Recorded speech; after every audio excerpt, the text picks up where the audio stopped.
Hey guys, so I know I'm in my pajamas, it's like almost 9 o'clock here, but I was in taking a bath, which a lot of things come into my little head here when I'm in the bath, when I'm around water, things like that.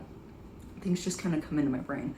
And one of the things that came into my brain, I know I haven't posted videos in a while, so this is the first one in a while, and it's gonna be about everything going on. And it's not a, let me just make it clear, I'm not knocking one side or the other, because we've got two sides battling right now, right, with all this like virus stuff and like reopening and all this stuff.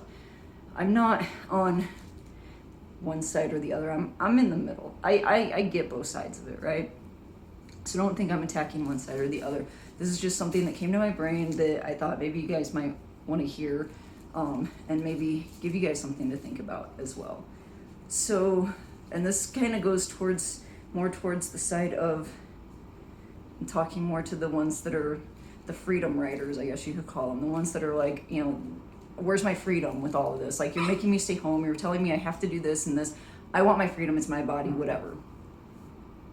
Which is fine. Like, we all are in charge of our bodies. If you don't want to wear a mask, that's on you. But at the same time, is it really you that we need to worry about? It's other people, right? It's been said so many times that we're all in this together, and we are. It's a group effort, just like so many things are. And so what came to my mind, what floated into my little brain, was the thought about all of you people, everybody saying, let's reopen the economy, let's go out, like, who cares about wearing a mask, who cares about all that stuff, right? But we forget that when we could have it and not know it, right? And even though you're like, well, if it happens, it happens, but what we got to think about is our economy sucks right now. Millions and millions of people are out of work. If someone gets sick right now, they can't afford to go to the doctor. They can't afford to go to the hospital. They can't afford the bills that are going to come to them. So what I want you to think about, just think about it and just follow me on this path, right? You get sick, you catch this virus, you go to the hospital, you're not working, your spouse isn't working, you've got kids at home, and you get sick to the point you have to be put on a ventilator. Whether or not you have insurance at this point doesn't mean shit, okay? Yes, insurance is gonna help you, but being put on a ventilator, and people who are being put on ventilators, as we know, it's not just a day or two they're going on these. These are weeks that they're on these ventilators, right? Or that's what we're basically kind of being told. And believe me, I don't believe everything I hear. I kind of have made my own conclusions and I have my own questions about things that haven't really been answered. So that's why I'm kind of in the middle. Like, yes, I understand this side, I understand this side. So this is just where my brain is kind of going as far as the middle ground. They're on ventilators for weeks. If they have insurance, awesome. Insurance is going to cover some of that. But once they're released, say a week and a half, 2 weeks later, they're off the ventilator. Now they still have to be in the hospital for monitoring, make sure that they don't get worse. And then they get released. So they could be in the hospital for 2, 3, 4 weeks, who knows how long. Those medical bills are adding up. These are people who have been laid off. They're not getting paid. They don't have money coming in. They're already hurting for money. And now they're in the hospital, they're on ventilators, and they don't, and they're not thinking it either, like, once I'm out of the hospital, if I actually live through this, what's it going to be like on the other side? They're going to have tens of thousands of dollars worth of debt coming to them that are going to be billed to them, because the insurance is only going to cover a portion of it, right? Insurance isn't going to cover 100% of it. That's just not going to happen. They're going to be responsible for hundreds of thousands of dollars, because guess what? Being on the ventilator for a week, 2 weeks, 3 weeks, however long, that ventilator alone is going to cost them thousands of dollars. And they're on, and that's per day. And insurance is only covering so much of it. You're looking at hundreds of thousands of dollars racking up in hospital bills. So because one person decided, I'm going to go out without a mask. I don't think I have it, but they're asymptomatic and they go out without a mask, and so-and-so goes out, and whether or not they have a mask on, I don't know. Like, maybe they're the same way. Maybe they're just like you, where I don't need to wear a mask. I'm fine. I'll just risk it. But now the two of you come together, somehow cross paths, and you have it and they don't, and you're asymptomatic, and you guys somehow meet up, and it's a friend of yours. Let's just say that. It's a friend of yours. And now they've got it and they're in the hospital, and now they have tens of thousands of dollars racked up because you were asymptomatic and had it, and then you passed it on to them, and now they're super sick and in the hospital for weeks on a ventilator. Are you going to pay for their medical bill because you were asymptomatic and you decided to go out and meet with your friend and you said, I'm fine. You didn't know you had it. So yeah, you're not to blame because you didn't know. But that's the whole point of some of this stuff, is you don't know, and neither do they. And you could be you could be killing your best friend. And let's be real, that's what it is. You are killing somebody if you have it and you don't know it and you go out and you do these things, right? So are you going to pay their medical bills? Are you going to help them pay those tens of thousands of dollars in medical bills that they've just racked up because we come to find out that you were the one that they had been in contact with in the last couple of days, and you were the only one, and neither one of you wore masks. So now you're tested and you're found to have it, but you're asymptomatic, and now your friend is going to hate you, be like, what the fuck, dude? Like, you just did this to me, and now I've got all this debt, right? It's not cheap to go to the hospital anyway on a regular day. Some of these people that are going don't have insurance. They can't afford insurance, let alone go to the hospital. So yeah, there's deaths from this that probably nobody knows about because they're dying on the streets. They're dying at home because they can't go to the hospital. They can't go to a doctor. They can't afford it. Yeah, they can go get tested, but what are they doing after that? They're not forcing somebody to go to the hospital. They get the test, they go home, and then they get called, hey, yeah, stay home. You have it, stay home and quarantine yourself. Okay, but how many people have they come in contact in between that time, between, them actually getting to the point that they have to go to the hospital? They didn't know they had it, and then all of a sudden they get really bad and they test positive for it. These are things we gotta keep in the back of our minds. Like, I'm not paying somebody's hospital bill, and I don't want to have hundreds of or tens of thousands of dollars piling up because I get really sick because somebody else didn't take the precautions that are being said. These are things we need to do to help, combat this whole thing and kind of come together and work together on this. Like, this is a team effort. This isn't one side or the other. It's coming together and seeing both sides of it. I get it. I want the economy open. I want to go out and go back to being able to go out and do things and go to the movies and go sit down in a restaurant and go do things that we're missing out on now. And especially now that the weather is getting nice. Like, I get that side of it. I understand it.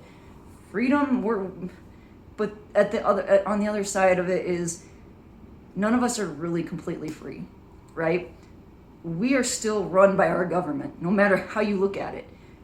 But in reality, we pay the government. We pay them taxes. We are their, we make their paychecks. We pay them to do work for us, but at the same time, they control us.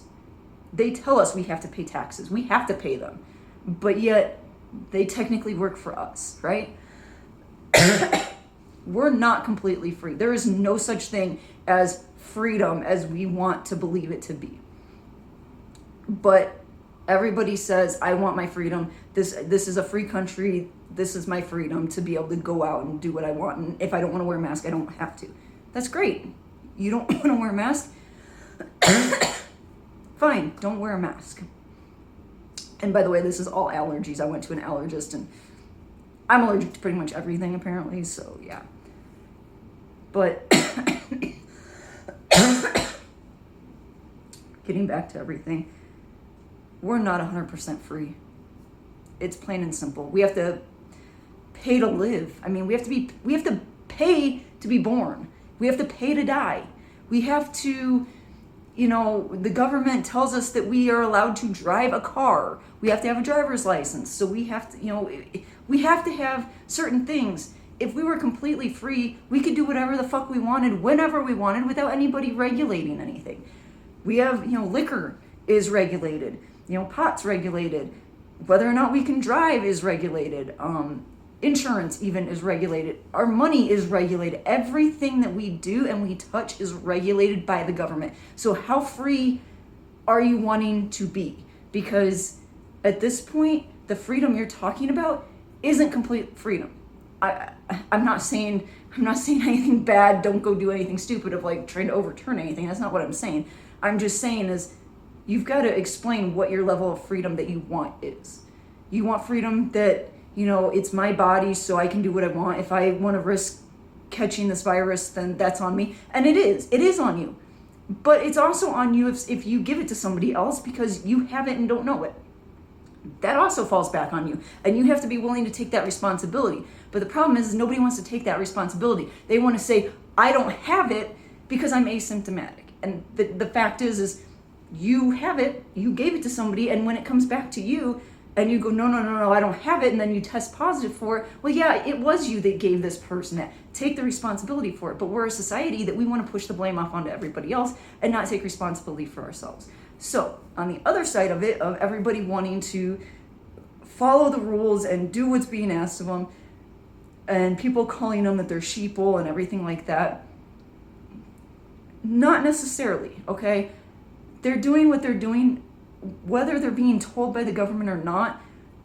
They're doing it because they also see how it's protecting other people. Maybe some of them don't see it that way, but I know a lot of people do. They see it as, it's not about me, it's about I'm trying to help other people who might be susceptible to this. I mean, we can't sit there and tell people who have underlying conditions, stay home and don't leave your house while we go out and have fun. That's not fair to them either. In fact, just the other day, yesterday, I took Riley for a walk, and down at the park, there's a couple of picnic tables, and there was a group of elderly people who were probably 80 some years old as the average age, and there was about 7 or 8 of them, and they were all sitting kind of in a circle, but they were all somewhat distanced. They weren't wearing masks, but they wanted to be out with their friends. They met up at this park, and they were just talking. These are elderly people. They still want to get out, and they still want to have a connection with the people because they don't know how much longer they've got to live. So to tell these elderly people, you can't see the people in your life, and you may only have, 4 or 5 years left to live, and who knows how long this is going to go on, and telling them you can't go anywhere because all these young people who want to go out and enjoy their life are out there doing that, but they're not protecting you, and you have less time to live. So it's on separate sides, and I'm in the middle. I think that we need to take the precautions. I take the precautions. Do I wear a mask all the time I go out? No. The only time I wear a mask is when I go to the grocery store, when I have to go out to a store and pick something up. Grocery store, when I go to Target to grab something because Target has more stuff. When I go to the pet store, when I'm going to be indoors, I wear one. When I'm outside walking Riley, when I'm outside doing anything just outside, no. I have to wear when I'm outside at work because it's a requirement that my job has. I'm safety. If I'm not wearing one, that looks bad on me. It looks bad on the department. It looks bad on, us. So I have to wear one. I don't have a choice. But when I'm out just walking around, when I'm outdoors and I take Riley out, I'm not putting a mask on. I'm outside. And they've done some research on that, there's enough other stuff in the air, it gets blown around real quick, that you don't have to worry about it as much. Indoors, everything's kind of contained.